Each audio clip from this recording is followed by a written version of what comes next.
스타트했던 금액이 얼마였어요? 학자금 대출 300만 원. 300만 원? 네. 솔직하게 얼마 벌었어요?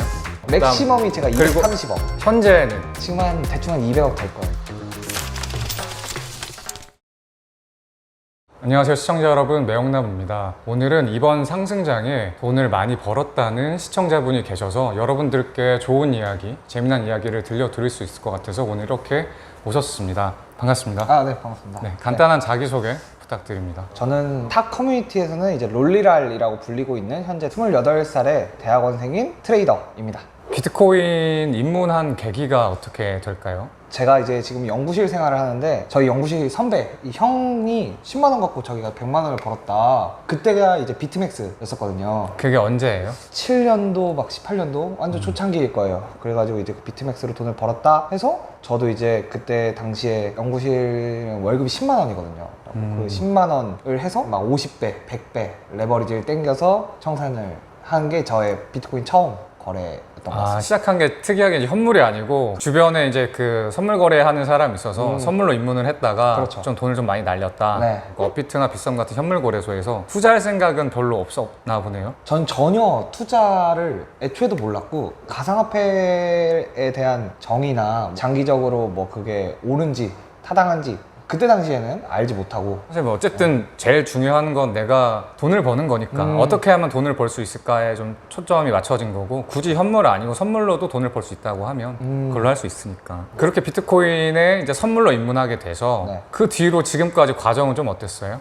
그렇게 선물 거래를 시작하고 사실 학자금 대출도 받았어요. 왜냐면 그때 당시에는 저도 약간 욕망이 가득하고 흔히 말하는 고레버리지 충에 빠져 있어서 가지고 이제 학자금 대출을 이용해서 계속 비트맥스에 10만 원씩 출금 수수료가 그때 당시에 만 원 이 정도였으니까 10만 원 넣으면 9만 원씩 해서 고레버리지를 이용해서 돈을 갉아먹다가 제가 쓸 수 있는 한도가 다 바닥이 난 거죠. 그때부터 좀 공부도 하기 시작하고 이제 제 주전공이 머신러닝이나 이런 컴퓨터 베이스의 시스템을 개발하는 거다 보니까 봇 같은 것들을 이용해서 남들한테 이제 팔고 이러면서 이제 코인 세계에서 조금 더 깊숙이 입문하다가 첫 번째 시청자 인터뷰 하셨던 형 있잖아요. 그 물신 형한테 주변에 매매 잘하는 아프리카 BJ가 있다 라고 소개를 받아서 엘리엇 파동을 형을 통해서 이제 입문하게 된 거죠. 전공이 시스템 트레이닝 쪽에 가까운 쪽이라고 해서 하고 싶은 말이 좀 있대요. 그래서 하고 싶은 말 좀 했으면 좋겠어요. 네.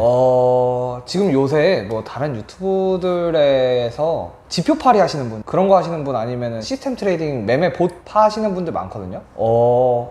아마 계좌 깡통 날 거예요. 왜 그러냐면 제 주전공이 약간 머신러닝으로 어떤 것들 트레이닝 시키고 뭐 이런 거 하는 거거든요. 저도 그래서 제가 1, 2년 동안 매매 본 만들고 그런 걸 했었어요. 근데 전공자인 저도 진짜 프로핏이 생기는 모델을 만들지도 못했고 뭐 만들었어도 시장 상승률보다 낮아요. 그리고 또 한 가지 말씀을 드리면 골드만삭스에서 퀀트랑 시스템 트레이딩을 만들려고 140명의 MIT, 뭐 칼텍 이런 양반들 수학자, 컴공 다 모아갖고 지금 물리학자, 경제학자 다 모아서 140명이서 봇을 만들었대요. 근데 그 봇의 수익률이 얼마냐면 7%래요. 연간. 그러니까 너무 그런 거에 현혹되시지 마시고 돈 거기다가 박아대시지 마시고 매매를 좀 더 공부하시거나 퀀트, 시스템 트레이딩은 하지 않으셨으면. 그래, 다 사기야. 어쨌든 그러면 처음에 이제 청산을 당하다가 아는 지인 형을 통해서 내 방송을 보고 엘리어트 파동 이론에 입문을 했다. 그게 언제쯤일까요? 그때가 한 19년도, 한 20년도 형 다시 보기 방송도 보고 책 원서도 좀 보고 공부하는 시기가 19년도랑 20년도지 않았나. 19년도, 20년도에는 그럼 이제 공부하면서 수익이 좀 났어요? 드라마틱하게 나진 않았는데 계속 복리로 불어나다가 되게 기억에 남는 사건이 있었는데 그때 당시 리플이 0.6달러인가 5달러까지 한 방에 빵 쏜 적이 있었어요. 제가 리플 선물 롱 포지션을 들고 있었는데 그때 제가 처음으로 1억을 찍었어요. 근데 그때 당시 비트가 12K였어요. 정확히 저 차트도 기억하는데 12K였다가 그 빔, 일자빔 차트가 아마 아실 텐데 그 일자빔 차트에서 리플이 청산이 나겠죠. 4시간인가 6시간 만에 1억을 찍었다가 제로로 온 거죠. 그 원래 원금이 얼마였어요? 리플 롱 타기 전에 시드 한 몇 천만 원대였던 것 같아요. 몇 천만 원이 1억까지 찍었다가 네. 4시간 만에 네. 청산 또 당했다? 네. 그래서 진짜 이대로는 안 되겠다. 즉흥적으로 트레이딩해서는 안 되겠다 싶어서 밤새 가면서 책이랑 차트랑 옆에 두고 책에서 뭔가 뭐 어떤 내용이 있으면 이걸 차트에서 적용해 보고 매매는 빼고 이런 식으로 계속 했던 것 같아요.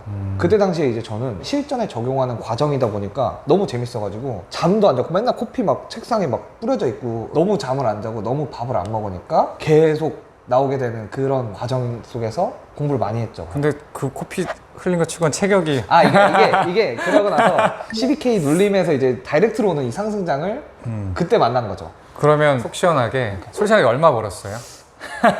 지금은 좀 조정 받았어요. 음. 그냥 김프 때문에. 그럼 어쨌든 맥시멈 찍어본 거 맥시멈이 제가 그리고 230억. 맥시멈 230억? 네. 현재는 지금 대충 한 200억 될 거예요. 200억 정도? 왜냐면 제가 김프가 22%일 때 모든 롱을 다 엑시트했거든요. 근데 그 달러를 지금 디파이를 돌리고 있어요. 근데 그게 또 김프를 쳐맞아가지고 총 자산은 원화 가치로 치면 한 200억 정도 되는 것 같아요. 어쨌든 뭐 18년도, 19년도 이때에는 수익이 없었고 20년도 하반기에 본격적으로 수익이 나기 시작해서 지금 200억까지 찍었잖아요. 네. 그러면 대략 한 7, 8개월 그쵸. 만에 한 200억까지 올라온 것 같은데 맞아요. 그럼 이제- 작년 여름쯤 스타트했던 금액이 얼마였어요? 학자금 대출 300만 원. 300만 원? 네. 그 전에는 다 날려서 돈이 없었고 네, 이제 그러니까 저는 이제 더 이상 돈을 끌어다 올 곳이 카카오뱅크 300만 원도 터지고 우리은행 300만 원인가 생활비 대출인가 그것도 터지고 흔히 말하는 그 코인충 고레버리지 20배 롱 이런 양반들의 저도 그랬던 거죠. 전형이었구나. 맞아요, 그랬죠.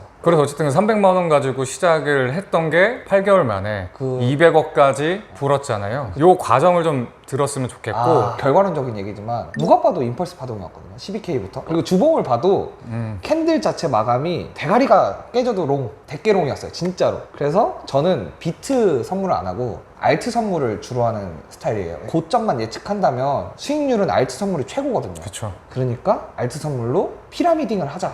피라미딩이라는 게 뭐냐면 추세 추종의 원칙인데 올라가면 팔고 내려오면 사고 이런 식으로 선물 포지션의 평단가를 높이면서 수익을 계속 극대화시키는 거죠. 그래서 그걸로 이제 알트 선물의 피라미딩 기반으로 매매를 해서 수익률을 뽑아냈죠. 주로 알트 매매할 때 레버리지 몇 배 정도 썼어요? 토탈의 10배. 그러니까 예를 들면 10,000달러를 들고 있으면 알트 포지션 전체의 10만 달러까지를 썼던 것 같아요. 혹시 시청자 여러분들 주의사항을 드리면 나도 따라 해봐야지라는 생각을 누구나 하게 돼요. 한 가지 주의점만 드리면 비트코인을 트레이딩하건 알트코인 트레이딩은 상관은 없는데 일반적으로 알트코인의 변동성이 비트코인보다 훨씬 커요.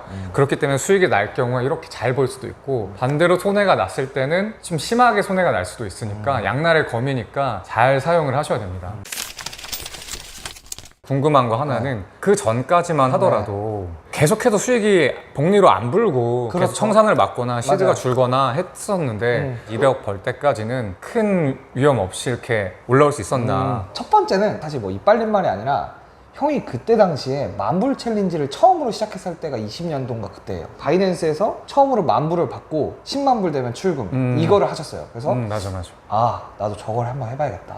왜냐면 그때 당시에 막 방송에서도 이런 말씀 하셨잖아요. 만불 가지고 10만 불 못 만들면 어차피 졸업 못한다. 그래서 똑같이 한번 해보자 라고 해서 저도 만불부터 10만 불 챌린지를 시작을 한 거죠. 알트 선물을 하면 변동성이 너무나도 크고 비트랑 디커플링 됐을 때도 있고 무조건적으로 터질 수밖에 없어요. 구조적으로. 근데 그치. 그 리스크를 만불 챌린지로 해칭했어요. 그래서 계속 10만 달러 빼면 출금하면서 잔고를 쌓아두고 요거를 계속 업비트 잡코에 박았어요. 저는 언제부터? BT 20K 잡코의 거래량이 너무 심상치가 않았거든요. 맞아. 또 포트폴리오 하나가 저는 디파이 채굴을 했어요. 매매도 하고 디파이도 겸하는 이쪽에서 이제 리스크 해칭도 조금 한 거죠. 전형적으로 잘 했네. 왜냐면 나도 비슷하니까. 그러니까 나도 선물 트레이딩에서 번 거 현금화하고 현금화한 것 중에 일부는 이제 코인 쪽에 재투자하고 일부는 또 이제 금이나 달러 쪽도 투자를 하고 그래서 분산을 해놨는데 비슷하게 잘 해놨네. 혹시 또 다른 리스크를 해칭하는 방법 또는 뭐 주의사항, 팁이 될 수도 있고 뭔가 좀 똑같이 해보고 싶은 코리들한테 시청자들한테 조언해줄 만한 거 있을까요? 그러니까 트레이딩 뷰를 통해서 비트 하나 두고 세 가지 알트를 티커를 총 네 가지를 보고 비트보다 상승했을 때 방향이 크게 튀기는 놈들 있잖아요. 이걸 전형적으로 주식에서는 이제 지수 매매라고 하는데 코인 입장에서는 비트코인 지수잖아요. 알트 선별할 때는 그렇게 어떤 놈이 제일 잘 갈까를 선별할 때는 어찌됐건 근데 파동은 대부분 다 분석을 해놔야 돼요. 왜냐하면 떨어지는 파동일 때도 크게 튈 경우들도 있으니까. 그래서 기본적으로 파동에 대한 분석은 필요하고 그 다음에 뭐 본절역지가 되게 중요해요. 인터뷰에서도 하고 싶었던 얘기인데 제가 사실 형한테 뭐 많은 걸 배웠다 이런 거는 사실 유튜버나 뭐 어디 책이나 매매법 강의하거나 뭐 캔들 보는 뭐 거래량 보는 뭐 강의하는 사람들이 되게 많아요. 근데 리스크를 관리하려고 알려주는 사람이 없어요. 남들이 보면 만불부터 챌린지가 이게 뭐가 리스크 대단한 해칭이냐라고 하는데 법칙을 하나 세워놓는다는 것 자체만으로 저는 해칭이라고 맞아요. 봐요. 이거는 해본 사람만 알 수 있어요. 네. 그 전엔 계속 잃기만 하다가 잔고가 쌓이면서 아 이렇게 해야 잔고가 쌓인다는 걸 나만의 그 뭔가 법칙 같은 걸 깨달아요. 트레이딩 할 때. 나는 해본 사람으로서 알죠. 지금 200억 벌었잖아요. 네. 주변 사람들한테 말했어요? 여자친구나 아니면 부모님한테? 여자친구는 없고 부모님은 정확한 금액은 모르세요. 친구들도 코인 쪽으로 그렇게 막 딥하게 빠져있는 애들이 아니라 대부분 다 사회생활 그냥 하는 애들이라 그냥 친구들 만날 때 밥 한 번 사줄 수 있는 정도로 벌었다 정도만 알고 있어요. 시청자들은 사실 뭘 제일 궁금하냐면 저 사람이 200억을 벌게 된 비법이 뭘까? 그러니까 나만의 차트 보는 비법이 있다면 200억 번 사람이 말하는 나만의 차트 보는 비법. 그러니까 저만의 매매법이에요.